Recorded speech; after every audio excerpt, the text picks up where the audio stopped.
Glad you joined us in the trenches with Dave Lapham, brought to you by First Star Logistics. We're in our new studio. Man, we need some help. Cincinnati Bengals have started 0-3.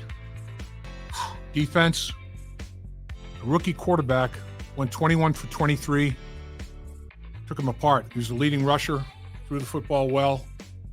Bengals lose at home. 2 home games. L column. What do? Put out a flag. E.T. Eric Thomas. Let's talk Cincinnati Bengals. Let's talk defense. You're going to like what Eric Thomas says across the board. E.T., very, very smart man. Mensa IQ, football-wise. You'll enjoy him.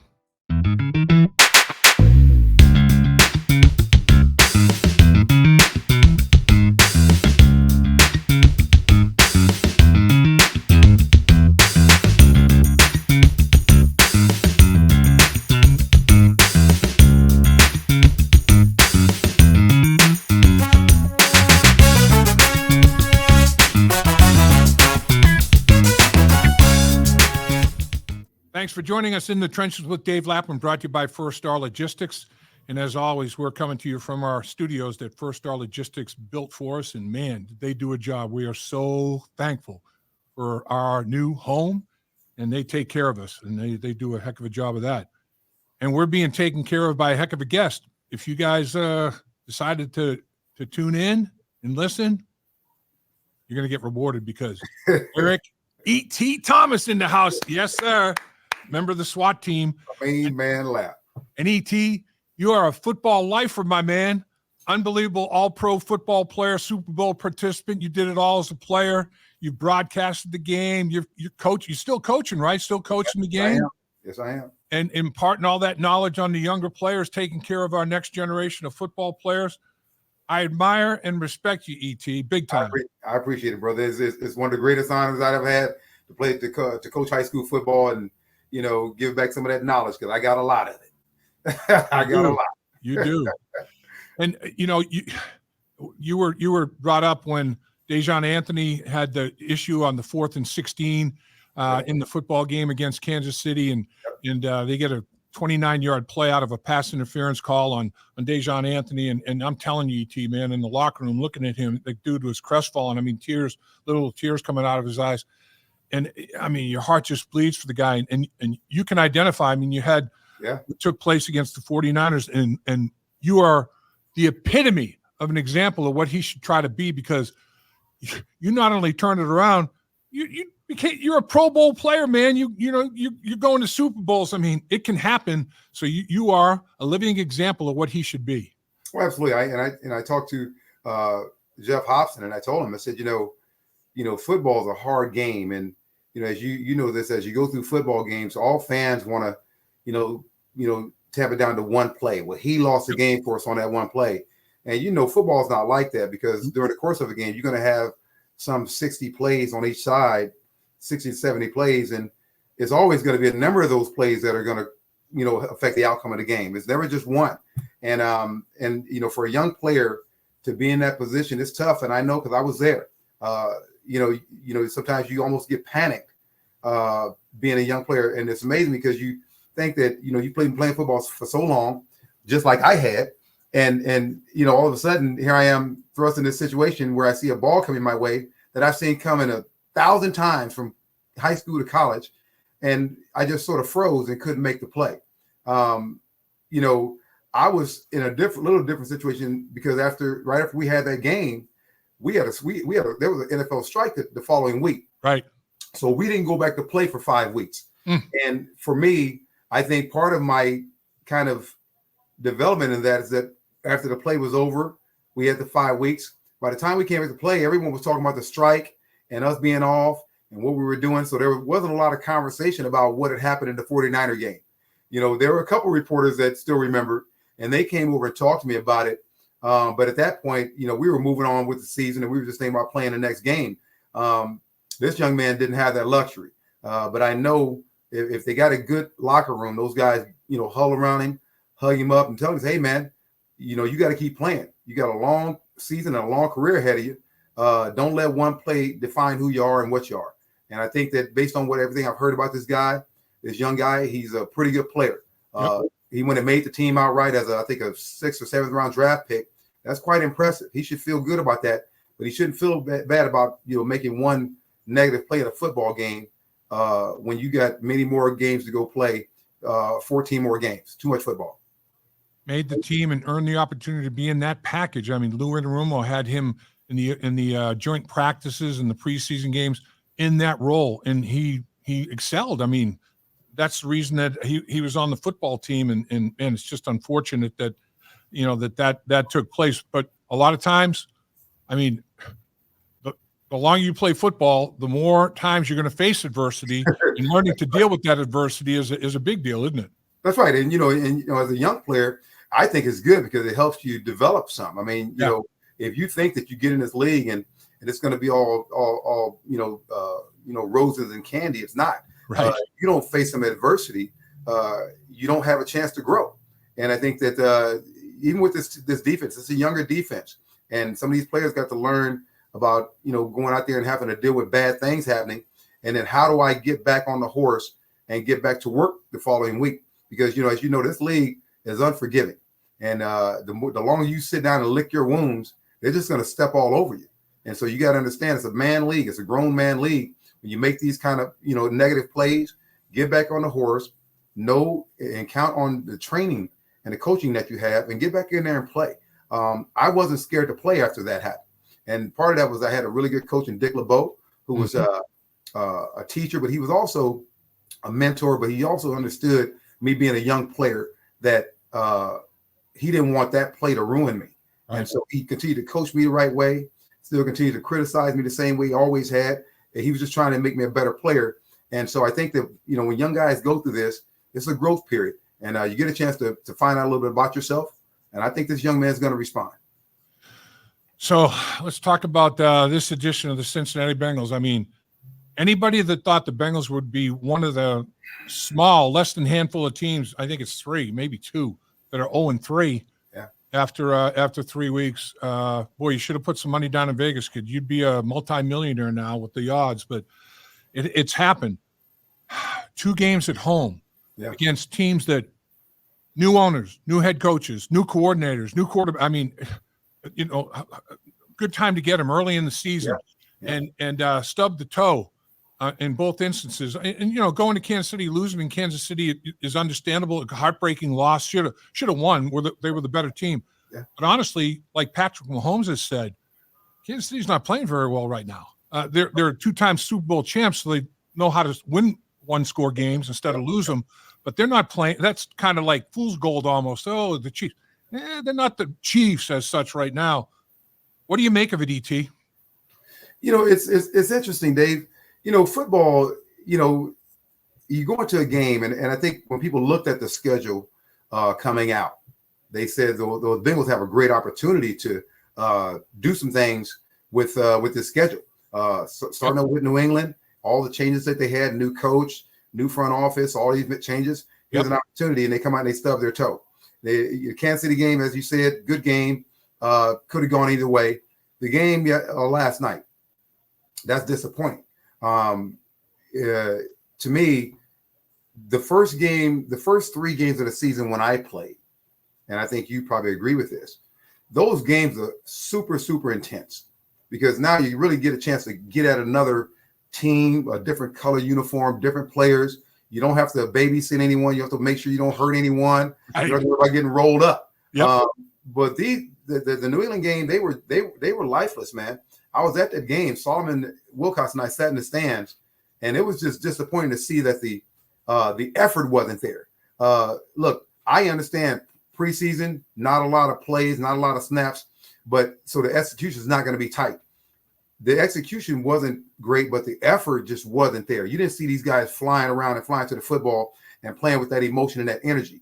And so I look at last night, and it looked a lot like the New England game in that they didn't have the energy to go out there and play. And I don't know if they just sort of were listening to Cam Taylor-Britt that they're going to run a high school offense and it's going to be vanilla, and they just didn't approach it the right way. But it looks like to me like mentally the approach wasn't right to play against that football team. And I think they took them for granted And then next thing you know, they find out that this quarterback's going, he's feeling good, he's comfortable now, and now he's making plays. You know, when you get in games like that, Dave, you know how it is. Once they get going, now you got yourself in a dogfight, and you don't know what's going to happen. And unfortunately, they came out on the wrong end of it because you had a team that really did a good job of really controlling the ball and controlling the clock. Basically, controlling the game. They did a good job. You don't expect that from a young quarterback.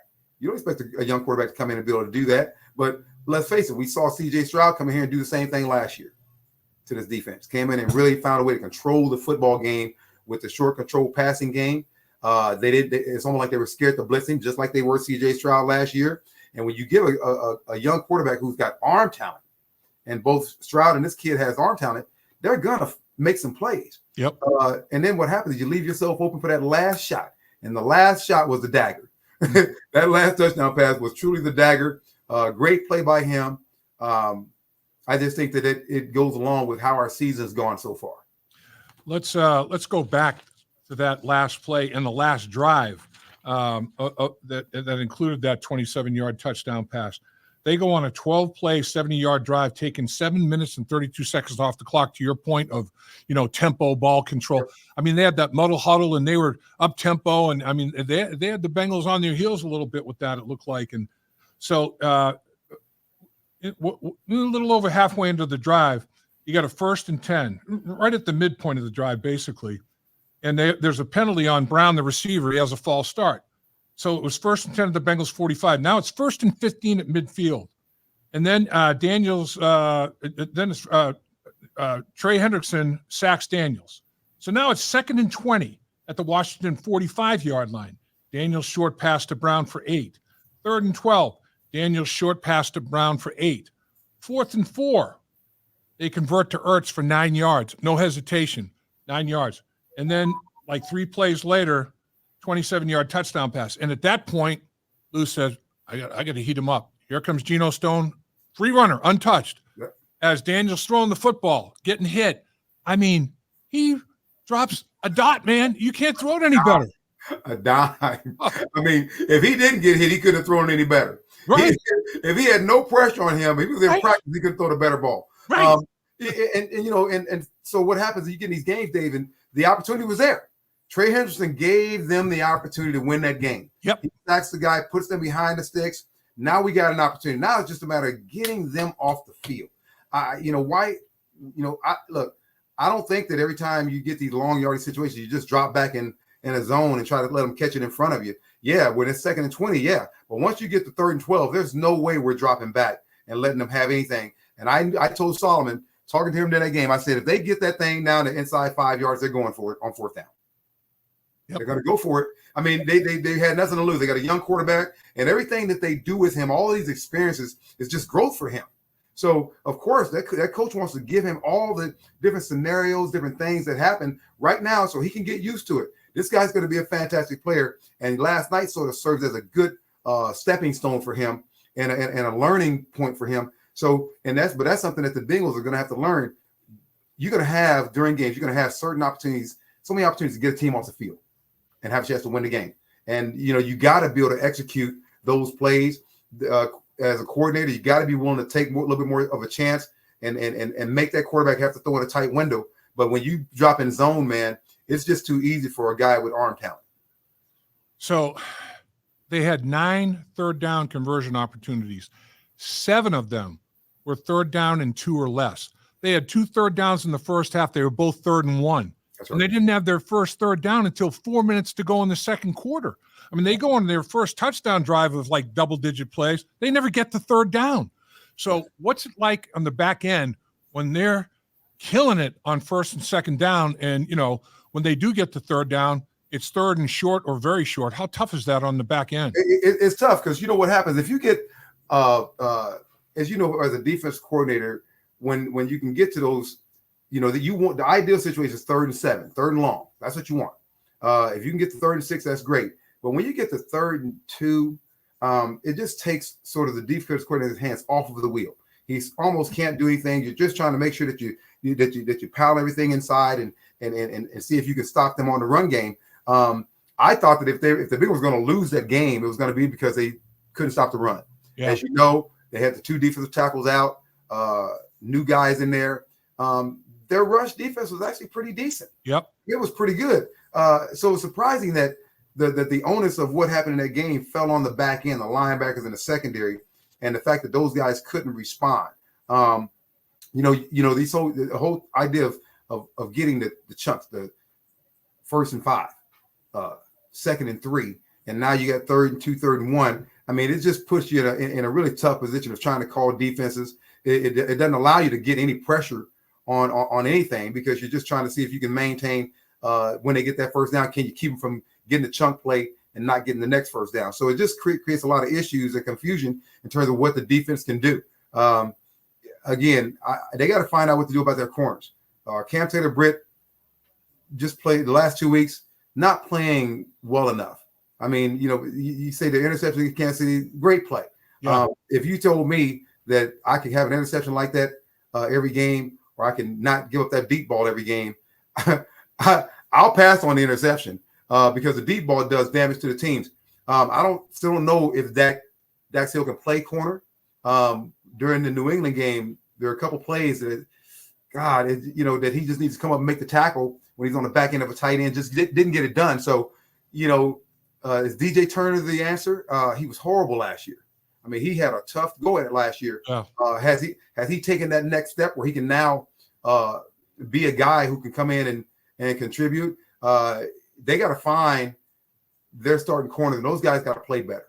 If your corners are going to have trouble, you're going to have trouble everywhere else. And it's sort of not fair to the team to have guys out there that aren't going to be committed to playing the right way. I like Cam Taylor-Britt. I do. I think that, when he's playing consistent football and playing football where he's paying attention, he's very, very good.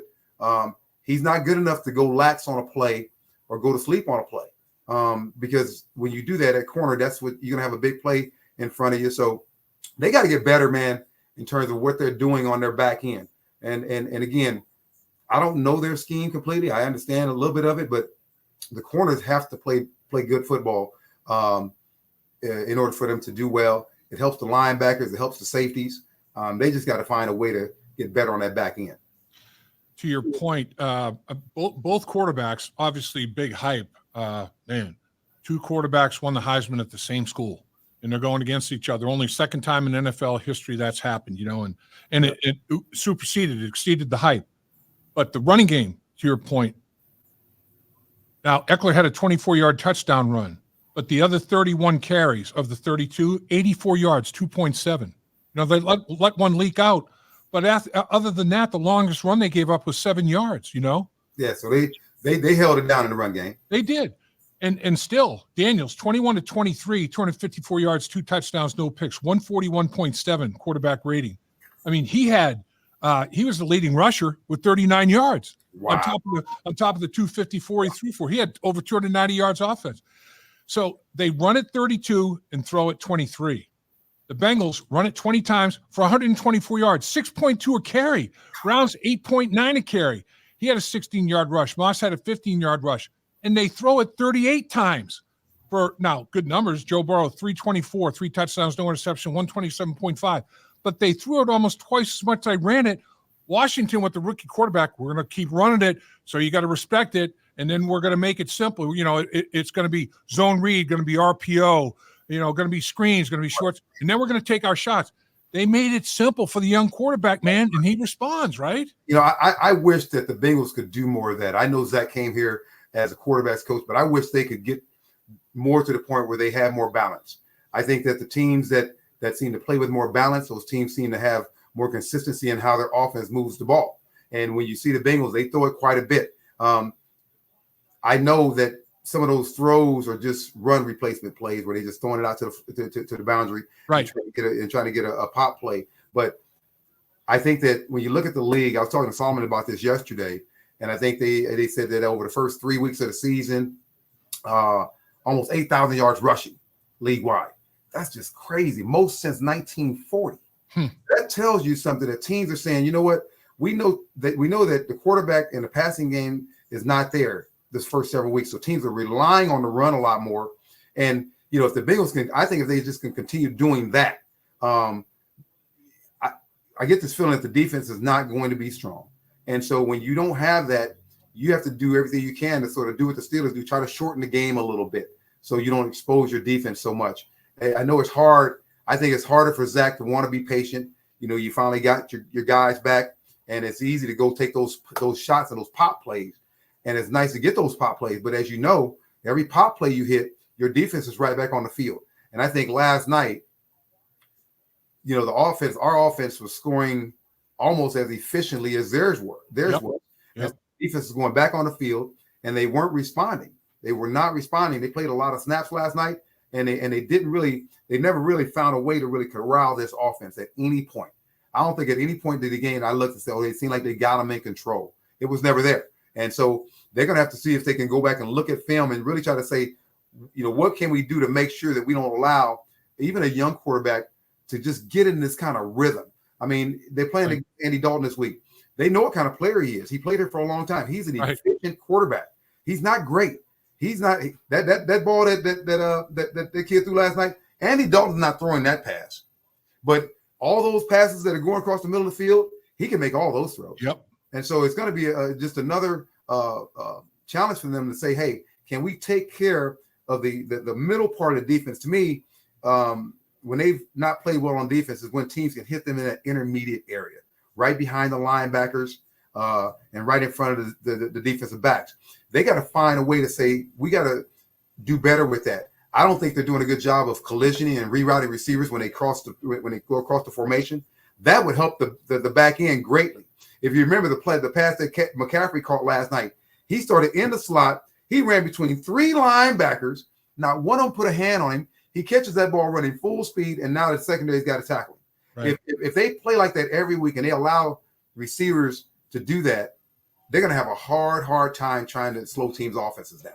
Yeah, I mean, it ends up being a 30-yard play. It was a huge play. Right. All right, so to your point, I mean, and with Washington, the 32 carries, but of the 23 pass attempts, Daniels, a lot of them were short, intermediate. They were extensions of the running game. It's like, they're saying, hey, we're not gonna put the burden of responsibility on your shoulders. We're gonna make this game, give you easy throws. We're gonna make this game easy for you. It's that was just. And then you mentioned 1940. I mean, the first time since 1940 that two football teams in the National Football League did not turn the football over. I mean, and didn't punt. That's crazy. I mean, neither punted. Both punters get a game check, and all they did was hold. And it's funny because people were thinking like, well, what happens in a game like that? Well, it seems like it's a clean game, but I guarantee the defensive coaches don't think it was a clean game because both of the defenses got moved on pretty consistently, and so both of these teams have to do some soul searching. I think the Commanders are in a good position. They're a very young football team, and they're willing to say, look, we're willing to deal with our lumps this year. Because I think they have a superstar quarterback in the making. I think he's going to be very, very good. And I think that if Dan Quinn, being a defensive coach, could continue to say, hey, let me work on that defense and shore that defense up and get our defense better, I got a feeling that this quarterback's going to take them somewhere. He seems to be special. I was encouraged, DT. I thought the offensive line had their best game of the season, and they ran the football. I mean, the tailbacks combined 19 carries, 120 yards. They run for 6.2 yards per carry as a team. I mean, that's pretty damn efficient. And when you think about the two interior defensive tackles they have, they went to Alabama together. They've gone to the Pro Bowl together. These two dudes are legit inside, and they didn't take over the football game. They sure didn't. And believe me, and they were looking to. Yeah, they were looking. I mean, those guys are very good ball players, and that's the thing. You get. I think that if the Bengals can find a way to say, hey, we can take that same offensive philosophy and take that forward over the next 14 games, there's no way you can tell me that they're not going to win, 6 to 8 games if they run the ball effectively like they did last night. That's going to win you ball games because if you got that kind of quarterback and your running backs can average those kind of yards when they carry the football, that quarterback's going to get some damage done. And so I think that I like to see. I'm glad Mims is finally in the game. I hate that it's on the backs of that young man getting hurt. But It's time. It's time. I mean, I think that he has another talented player to that offense that can help him.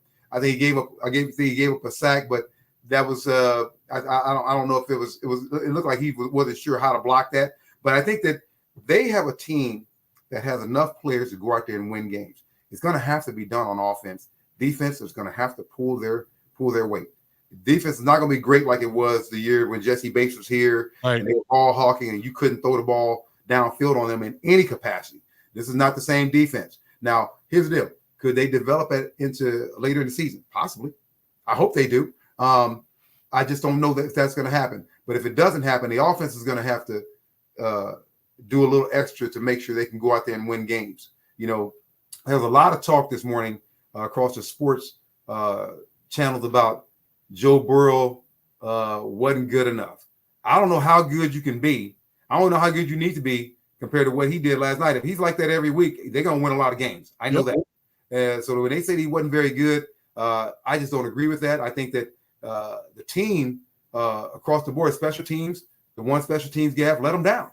Let them down. It only takes one bad special team playing like that to get them down there. They go and score another touchdown. It basically opened the game up. Right. It opened the game up. So they got a lot of work to do, man. But I'm encouraged that there's 14 games left. Right. And you know, I don't expect them to go win the Super Bowl. I want to see good, consistent football. And I think that as the fan base is looking for that. They're looking for more energy. They're looking for guys to play with more emotion. They're looking for guys to go out there and play like they actually care that if we don't play well, we're going to lose the game. And I hope they'll get that. I think that's on Zach Taylor. If they don't play with more energy and more fire, that falls on the coach. One game against the Chiefs, the defense hold Kansas City to 1 for 8, 12.5% on third down. Mahomes throws for 151 yards. Kelsey gets targeted 3 times, 1 catch for 5 yards, and they lose the game? Are you kidding me? In Kansas City? And then in this one, the numbers the offense put up, a quarterback putting up those kind of numbers, total yards by the offense, win at 97% of the time. But the defense lets down. You score 33 points and put up those kind of numbers. So it's the old complimentary football. Against Carolina, they come out and play complimentary football. You know, I mean, Andy Dalton, like you mentioned earlier, this is his 4th football team. He's beaten the Bengals with 2 different opponents. The only one he didn't beat the Bengals with are the Saints. So he's going to want to beat the Cincinnati Bengals again. And like you said, this is a smart quarterback. You're not going to show him anything he hasn't seen. He's been around a long time. That's right. I mean, and I don't know if they're going to try to blitz him or not. Whatever the plan is against Andy Dalton, you have to understand he's a very, very good player. He's smart. He's calm. This is not a guy that you can expect that's going to go out there and just throw you the football game. He's not going to do that. That's why they insert him, because they know that he'll take care of the football and he'll go out there and play smart football. So to me, it's going to be a challenge. Again, it's one of those games where sort of like the Commander game, you don't have to. They're not a division opponent, not a common opponent. So you don't have to really get up for them, but the team better learn quickly that whoever you're playing, you need to get yourself up and jacked up and ready to go play football. Because if the other teams come in ready to play, you're giving them a shot. And the Bengals have enough talent to be able to beat teams like the Carolina Panthers and the Commanders. But again, execution is everything, brother. Finally, ET, Carolina Panthers run a 3-4 defense. You're very familiar with 3-4 defenses, man. What is it about a 3-4 defense that can cause so many problems, ET? Well, it's funny you say that. This weekend, we had a chance to go out and watch the Vikings playing the Houston Texans. And as you know, Houston's got a good young quarterback, nice dynamic offense. And we wanted to watch that game because we wanted to see how C.J. Stroud was going to play against the 3-4. And I've seen the 3-4. I have too. It creates problems with quarterbacks. Yep. Because when the guys get on the line of scrimmage, you don't really know who's coming. There's 6 guys up there, 3 or 4 of them are going to come, but you don't know which ones they're going to be. And I tell you what, man, I've never seen in the 2 years since CJ's been there, that offensive line and him they were very, very stressed. And I know this too, that when Joe Burrow's had to play against the 3-4, it's hard on him too. He sees it twice a year with Pittsburgh and gives him some familiarity. But even knowing it and seeing it, it always creates different issues because, again, who's rushing, who's dropping. And when you got 6 or 7 guys up there and then 4 of them drop out, you create issues in lanes that most quarterbacks aren't comfortable with. Right. They'll try to fit a ball in that they shouldn't try to fit in because they didn't know how the 3-4 defense, how they bracket receivers. They got 3 guys around every receiver when you drop that ball out, and it makes a difference. This is going to be a real challenge for our quarterback. I think Joe Burrow is playing really, really good football right now, even though they hadn't won. I think that he's playing the way that they expect that he should play. This is a game that he's going to have to play at a higher level because the receivers are going to get confused as well. It makes it very difficult on the receivers because they go out there, they think they see one thing, they run a route, a linebacker standing in front of them. They run the same route, they cut outside, there's a defensive back there. They think they're just going to just run and just try to come back. When they drop out, they'll drop a defensive end out. He's going to be right in the hook area, right in front of your face. So a quarterback, and think about it, a quarterback gets all these different looks, and the receivers get it as well. So you're talking about the quarterback being really on point and the receivers being on point as well. Now, here's the deal with the 3-4. If you're going to beat it, you got to hit it deep. You got to hit it over the top. That's where the 3-4 is vulnerable because they're trying to corral everything, keep everything down in front of them. But if you take the deep shots, you got one-on-ones with the corner. And so, will Joe Burrow figure that out and get that done? He's a very, very smart player. I'm just banking that this week they're going to play better, even defensively, than they had because they got to know they're going to get challenged. Right. They're going to get challenged from the media. They're going to challenge from within that locker room, and they got to find a way to make it happen and play a lot better football. E.T., you said Joe Burrow is a very, very smart football player. You're a highly intelligent human being with a football IQ that's genius level, man. You're a very, very smart guy in all areas yourself, and we certainly do appreciate you giving us some of your time, my man. I appreciate you, brother. You are the man. Great stuff, E.T. Let's do it again, brother, sometime. I'm with you. You're the best. Thank you. All right. Good talking to you, brother. Dave Lapham here, and every day I am grateful for my experience to have played professional football. As a player, I realized self-motivation, leadership, and appreciating your teammates are key. At First Star Logistics, you can use those same attributes to create the life you want for you and your family. Build your future by working hard like I did. You'll see results both on and off the field. Call First Star Logistics today and be part of our winning team. Opportunity knocking.